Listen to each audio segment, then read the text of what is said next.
7h, 10h. La matinale avec Kim sur Peur FM. Il est là dans les cieux de la radio et c'est un plaisir que de le retrouver. Bien sûr, Asdine Ahmed Chaouch, bonjour.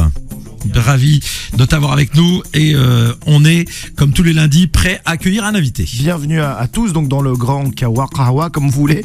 Vous connaissez désormais la tradition. On débute avec un kawa brûlant. Et vous allez le déguster, celui-ci au sens propre du terme, car on va parler de El Morgen, évidemment, baptisé, le Nutella algérien, même si on donne pas de marque, là on a le droit, on en donne deux. On va décrypter cet incroyable buzz mondial. Puis pour Mon Kawa sans filtre, nous avons ce matin un député, nouveau député, il est socialiste, il est député de Paris.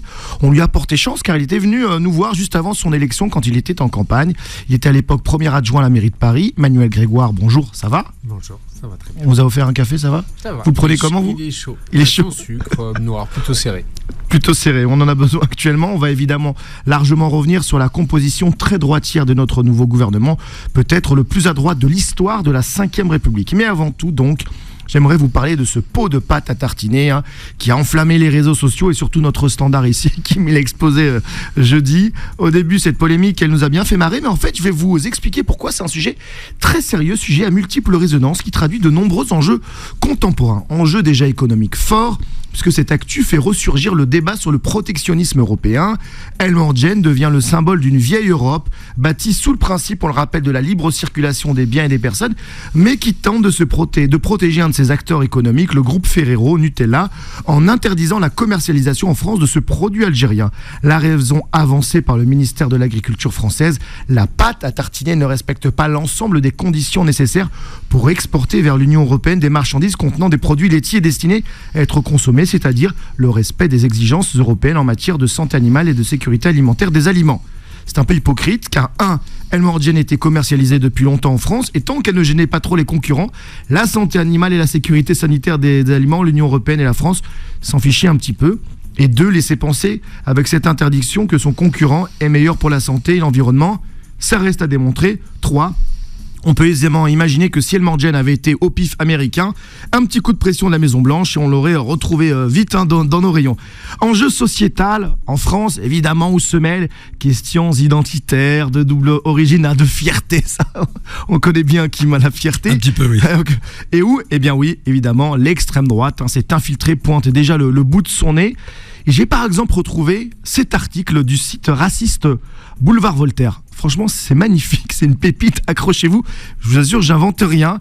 C'est pas une blague. Le titre de l'article, Nouvelle guerre d'Algérie et maintenant la pâte à tartiner El Morgen. C'est vraiment écrit ça. Voici le début du papier. Je répète, c'est pas le Gorafi. Dans le long feuilleton des contentieux franco-algériens post-1962, il faudra donc ajouter entre les crânes du 19e siècle, l'accord migratoire de 1968 et la phrase malheureuse de Macron, le conflit El Morgen. Je poursuis toujours ce site d'extrême droite avec la transhumance estivale des blédards. T'imagines ? Le buzz alimentaire prend encore de l'ampleur. L'emballement entraîne des ruptures de stock, une flambée des prix et des approvisionnements clandestins et même des braquages à Marseille, ce qui n'étonnera personne. El Morgen, c'est carrément Bac Nord, le film, là, quand on lit. Alors, El Morgen a aussi mis en avant l'instabilité politique française, car pour gérer cette crise, la France n'avait pas de gouvernement, pas d'interlocuteur crédible. Et ça, c'est le plus drôle dans cette affaire désormais crise diplomatique. L'Algérie offrait, elle, une certaine stabilité institutionnelle en parlant d'une seule voix. Elle qui pourtant élu un président avec un chiffre presque, certains ont dit soviétique. Et ben, elle a donné en quelque sorte l'Algérie une sorte de leçon la républicaine. Même la guerre au Proche-Orient et l'attitude de la France vis-à-vis d'Israël se retrouvent au cœur de cette polémique. Vous allez me dire, mais il parle de quoi ? Eh bien, si vous avez été attentif, les grands groupes de distribution ont réagi et un seul a soutenu la marque algérienne de manière explicite, c'est Carrefour. Carrefour, on se souvient, avait été frappé par un boycott à cause de ses présupposées proximités avec Israël. Et en fait, la marque essaie de se redorer un peu son image dans la communauté maghrébine en France avec ce positionnement pro El Morgen. Alors je trouve cette histoire passionnante. El Morgen est devenu une sorte de produit alimentaire sous OQTF.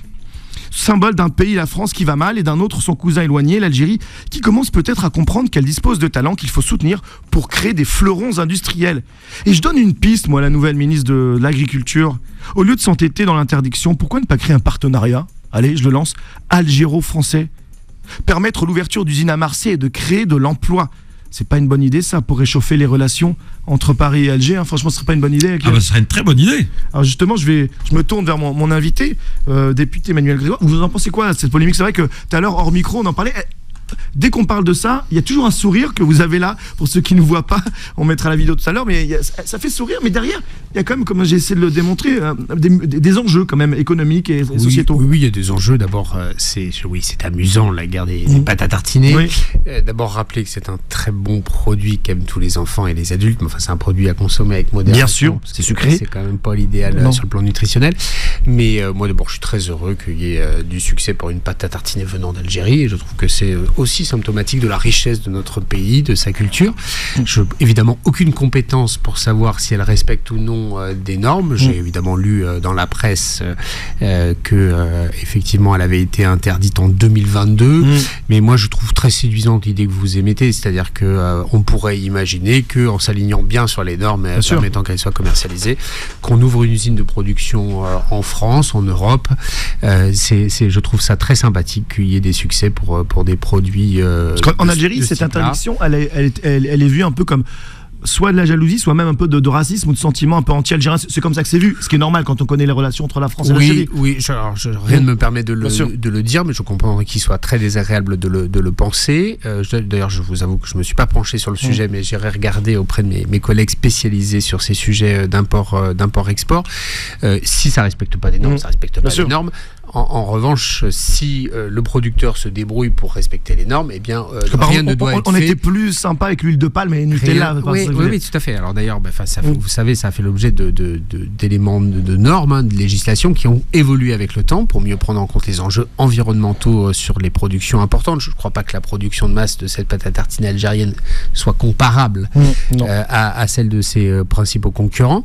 Mais je trouve ça très sympa qu'il y ait des produits de ce type-là qui fonctionnent et qu'on puisse trouver les conditions pour qu'on puisse les acheter librement et simplement, peut-être un peu moins cher d'ailleurs, parce que la conséquence, c'est que c'est extrêmement cher. Ce serait une bonne nouvelle pour tout le monde. Emmanuel Grégoire, parlons au nouveau gouvernement. Vous êtes socialiste. J'ai une première question avant d'analyser tout ça. J'en ai plein de questions, mais là, est-ce que le duo Macron-Barnier, est-ce qu'ils vous ont contacté? Parce qu'ils ont essayé d'avoir des prises à gauche. Vous êtes plutôt quelqu'un de modéré, à mairie de Paris, avec Anne Hidalgo. Voilà, on vous voyait à l'œuvre. Vous n'êtes pas, on va dire, le premier opposant le plus hostile, je dirais, Emmanuel Macron. Vous auriez pu ou pas rentrer dans ce gouvernement? Est-ce qu'ils vous ont contacté? La réponse est non, ils ne m'ont pas contacté. Et deuxièmement, je crois savoir pourquoi ils l'ont fait. C'est qu'ils savaient que je dirais non. C'est pas parce que on n'hurle pas à la mort qu'on n'est pas des opposants déterminés avec les valeurs bien crantées. Il est très clair aujourd'hui que ce gouvernement, vous l'avez dit, est l'un des plus à droite de l'histoire. Il faut peut-être y revenir. Pourquoi?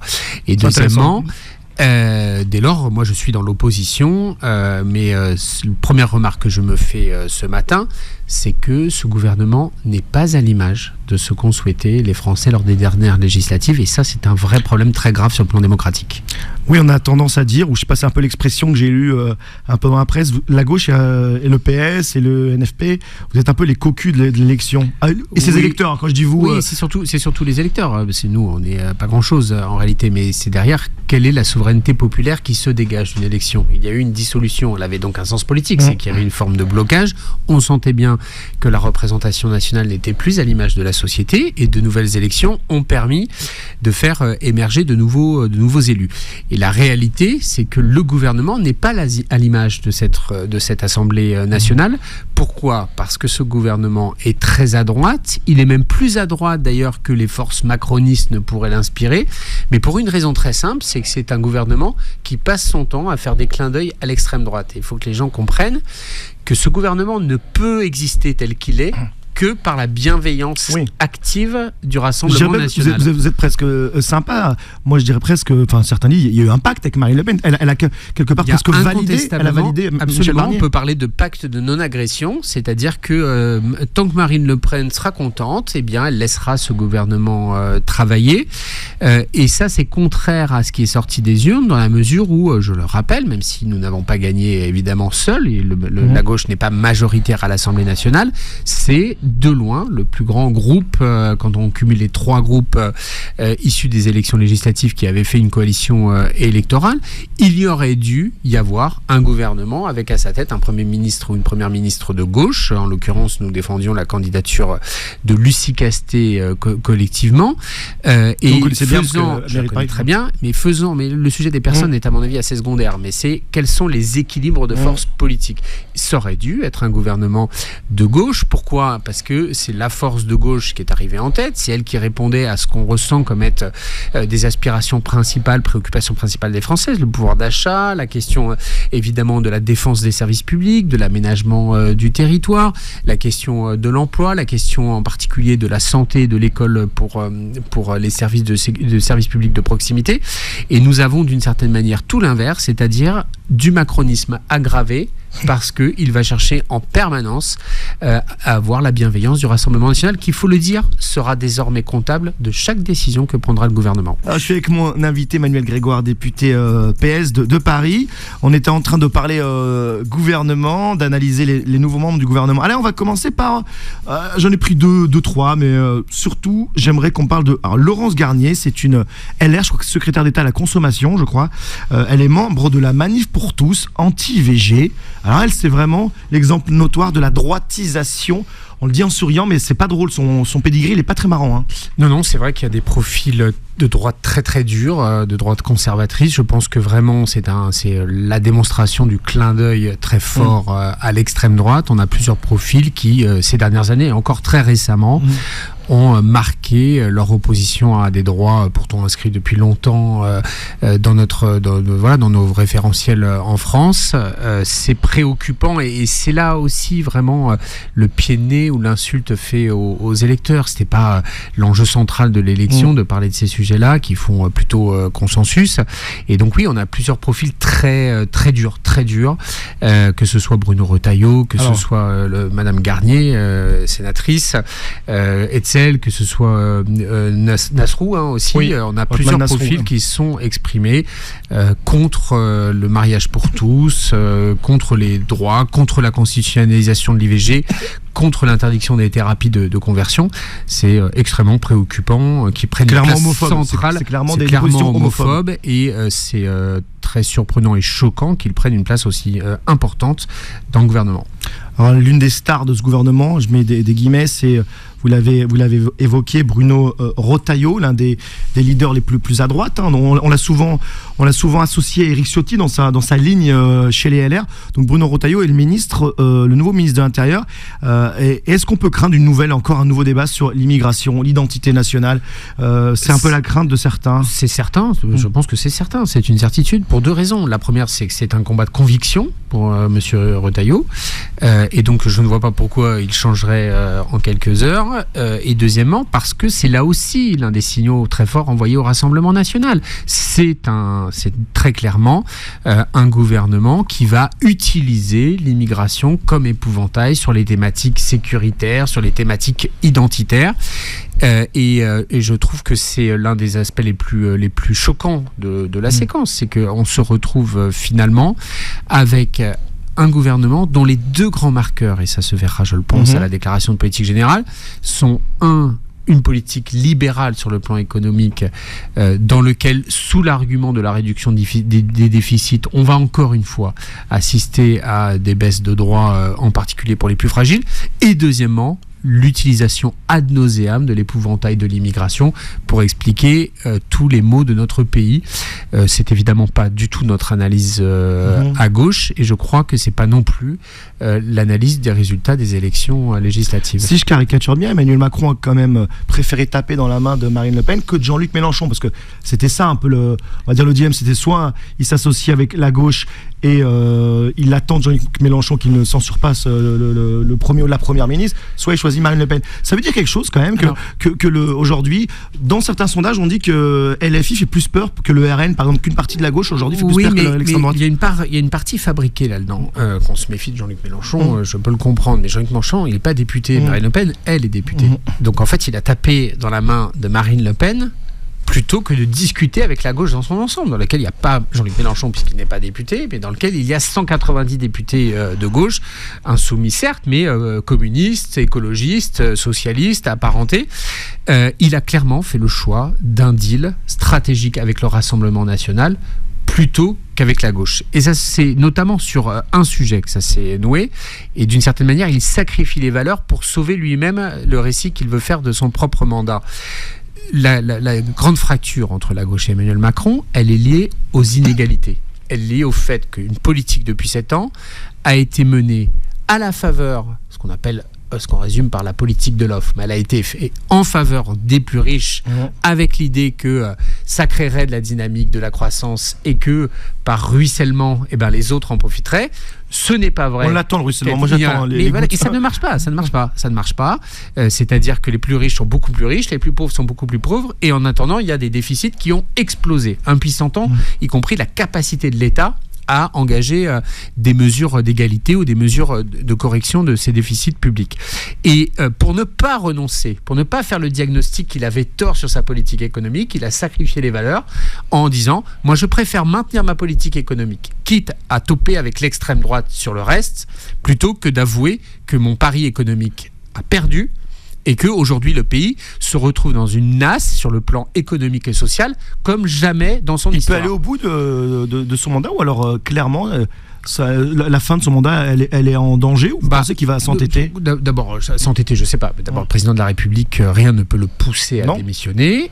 Hormis l'esprit de la Constitution, oui, général de Gaulle. S'il était fait le constat d'un blocage du pays qui devrait passer par une nouvelle élection présidentielle, le président finira son mandat. Mais il a incontestablement un deuxième mandat qui est totalement gâché sur le plan de la cohérence, sur le plan y compris du respect des engagements vis-à-vis des électeurs. La question que tout le monde se pose, c'est est-ce qu'il y aura d'abord une nouvelle dissolution dans quelques mois face à l'instabilité ? Je le dis, nous sommes déterminés à faire obstacle à la politique que mettra en œuvre Michel Barnier. Il ne s'agit pas de juger l'homme, c'est un homme de dialogue. Il me semble, même s'il est très libéral et très dur, respectable et mérité d'être respecté. Mais en revanche, politiquement, nous sommes en désaccord absolu avec les grandes orientations qu'il semble vouloir mettre en place. Et donc, évidemment, on attendra le discours de politique générale. Mais la logique est évidemment de faire une motion de censure parce que nous ne pouvons pas accepter qu'il y ait quand même un vol aussi manifeste entre le résultat des élections et la politique qui sera mise en œuvre. Vous pourriez signer une motion de censure, la voter avec le RN ou pas ? La voter ? Non, un principe simple, jamais je ne voterai rien du Rassemblement national. Voilà. En revanche, si eux votent votre motion de censure, ils sont les bienvenus. C'est leur problème. Nous, ce que je sais, c'est que nous, on travaillera une motion de censure à l'intérieur de la gauche. Je pense que la logique, c'est que ce soit les socialistes qui la portent pour lui donner le plus de force possible. C'est en ce sens que nous allons travailler avec les autres groupes. Mais il me semble important, parce que finalement, il y a un seul avantage, si on peut en trouver un, à la formation du gouvernement de Michel Barnier, c'est de clarifier les choses. Le plus grand défaut du macronisme, c'est d'avoir été une illusion, pour ne pas dire un mensonge, dans l'équilibre du en même temps. Ça a apporté de la confusion. C'était de la confusion, et le problème de la confusion et de ce discours, de ce récit sur la centralité, c'est qu'il ne reste pour s'opposer que les extrêmes. Et d'une certaine manière, c'est un danger pour la démocratie. Aujourd'hui, avec ce gouvernement qui a dérivé à droite très profondément, ça accélère la recomposition politique. On va retrouver des grands marqueurs de droite, des grands marqueurs de gauche, et je crois que ça redonnera beaucoup de clarté à la compréhension de la politique pour nos concitoyens. Vous avez presque anticipé ma prochaine question, je vais être un peu cynique, ça dégage la voie à gauche, et aujourd'hui, la gauche, le nouveau Front Populaire, en tout cas les forces de gauche apparaissent ou vont devoir incarner la vraie opposition, parce que comme Marine Le Pen elle a un pied en quelque sorte dans le gouvernement, vous allez quelque part avoir le bon rôle de vous opposer aux réformes et d'apparaître comme les opposants auprès des Français. Le bon rôle, je sais pas, mais incontestablement c'est notre rôle. Vous avez raison de dire que le Rassemblement National n'est pas l'opposition à Michel Barnier, il en sera la béquille en réalité. C'est une forme de complicité, de complaisance qui va lier le gouvernement et le Rassemblement National. Donc la gauche a une responsabilité historique, à la fois de se battre pied à pied à l'Assemblée nationale et au Sénat, je le redis, pour lutter contre les mesures qui nous paraîtraient injustes, pour accompagner éventuellement celles qui nous paraîtraient intéressantes et dans l'intérêt du pays. Mais nous allons nous battre de façon frontale, de façon totale, et montrer que la voie de la gauche, pour qu'elle arrive aux responsabilités, c'est une voie de sérieux, de travail, et moins qu'il se perde, et vous comprendrez ma nuance sans doute, dans les gesticulations et dans les hurlements, montrer que nous pouvons proposer un chemin crédible, une alternative au pays et le préparer pour les échéances qui viendront dans les années à venir. Alors justement, est-ce que vous allez réussir à vous entendre? C'est quand même le drame de la gauche ces dernières années, dernières décennies. C'est vrai qu'il y a autour des élections, il y a des alliances, mais après, on a le sentiment que entre les élections, ça va être compliqué d'asseoir à la même table, je dirais, François Hollande, je parle des députés qui sont là, et Emmanuel Bompard. Si je dois faire un petit spectre comme ça. J'espère que les deux s'assiedent à la même table un jour. Mais oui, non, c'est sûr, avec Mélenchon en tout cas. Oui, Mélenchon, voilà dire. Oui, mais en fait, il faut comprendre que, peut-être beaucoup des auditeurs le savent, c'est inhérent à l'histoire de la gauche. La gauche, c'est un mélange d'esprit révolutionnaire qui veut tout renverser, d'esprit de responsabilité qui veut essayer de gouverner, et c'est quand les gens arrivent à se mettre ensemble qu'elle gouverne. Si elle n'y arrive pas, elle est condamnée à la marginalité et à l'opposition. Je ne vais pas vous dire que c'est à portée de main dans les 24 heures qui viennent, mais je pense que nous avons un chemin de travail, de responsabilité, qui est de continuer à dialoguer collectivement, de travailler sur le plan programmatique avec, soyons honnêtes, des nuances aujourd'hui très profondes à gauche sur ce qu'il faut faire, comment, avec qui, parce que quand on voit etc. déjà François Ruffin, par exemple, qui attaque ses anciens camarades, déjà là, ça crée une cacophonie ou des lignes de fracture. On se dit, est-ce que la gauche a besoin de ça? Est-ce qu'elle ne devrait pas d'abord s'occuper de l'extrême droite et de ses opposants? C'est exact, on va s'y atteler à l'Assemblée, mais ça a au moins le mérite aussi de soulever un certain nombre de questions auxquelles on ne peut pas faire, dont on ne peut pas faire l'économie. Il faut répondre à ces questions-là si on veut retrouver un chemin. Parce qu'il faut comprendre que, je comprends qu'on puisse être séduit par la radicalité totale, etc. Mais la réalité, c'est que ça condamne à être dans l'opposition pour l'éternité, parce que vous n'arrivez pas à déplacer un plafond de verre, etc. Et donc la gauche, elle ne doit renoncer à aucun moment à ses ambitions sociales, ses ambitions sociétales, de transformation de la société, mais elle doit faire la démonstration qu'elle sait trouver le chemin pour le faire en vrai, et que ça ne reste pas que de l'incantation ou simplement des phrases. Il faut bâillonner Jean-Luc Mélenchon. Moi, je pense qu'il devrait se bâillonner lui-même. Je pense qu'incontestablement, il est lui-même, par son caractère, par son histoire, un obstacle à l'union de la gauche, mais plus encore, un obstacle à la conquête du pouvoir de la gauche. Parce que même si c'était celui ces dernières années qui a réussi quand même à la maintenir. Non, il a réussi. Non, permettez-moi d'avoir une nuance là-dessus. Je ne nie pas son talent, et il peut même parfois nous mettre en difficulté. Mais la réalité, c'est que à la fois, il est assez talentueux pour être devant les autres, mais trop peu talentueux ou trop clivant pour avoir la moindre chance d'exercer les responsabilités. Et moi, si je me suis engagé en politique, comme tant d'autres gens, c'est pas pour regarder les trains passer, c'est pas pour hurler à l'Assemblée que la politique ne nous va pas, etc. C'est d'essayer de trouver un chemin où on arrive aux responsabilités. Ça suppose de ne pas être exclusif et on va dire clanique, sectaire dans son approche, parce qu'on n'a jamais raison tout seul.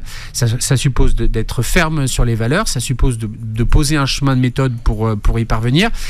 Et donc à la fois, ça va être notre rôle à l'Assemblée et dans d'autres endroits, ça va être de s'opposer pour limiter la casse évidemment et empêcher ce gouvernement de détruire ce qu'ils ont déjà largement commencé à détruire, et deuxièmement de travailler collectivement pour un jour, je l'espère, être en capacité de présenter une gauche qui soit suffisamment attractive pour que les Françaises et les Français lui disent on vous donne les clés du camion. Je dirais pour vous, Inch'Allah, je peux dire que ça. J'ai que ça à vous dire, on peut vous souhaiter ça dans FM. Bah oui, c'est l'ambiance. Ça mange pas de pain. Exactement, voilà. C'est gratuit et tout le monde emploie cette expression maintenant. C'est un pari pascalien. Moi, je crois pas en Dieu. Voilà. Mais j'ai toujours été très respectueux de la foi et de toutes les foi. Voilà. Merci en tout cas à vous d'être venu ce matin. 7h, 10h. La matinale avec Kim sur Peur FM.